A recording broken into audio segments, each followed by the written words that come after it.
ఆలస్యమైంది, సమీకరణాలు కుదరలేదని అంటున్నారు. ఎందుకు కుదురుతాయో సమీకరణం? మనసు ఉంటే మార్గం ఉంటుంది. ఎవరు కుదరగలుగుతూ రాకుండా ఎందుకు కుదురుతాయో సమీకరణలు?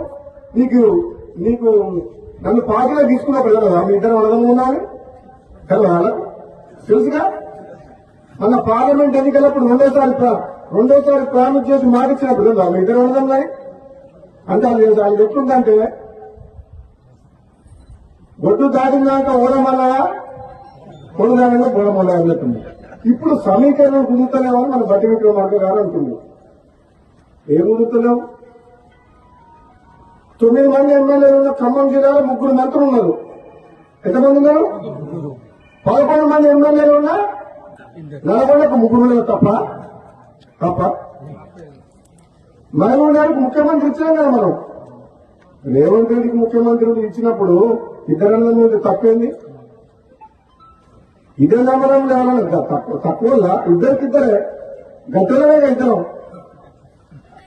నేనేమంటున్నా, పదవి ఎవరికి ఎప్పుడు ఇవ్వాలని కాంగ్రెస్ పార్టీ అధిష్టానం నిర్ణయం తీసుకుంటుంది.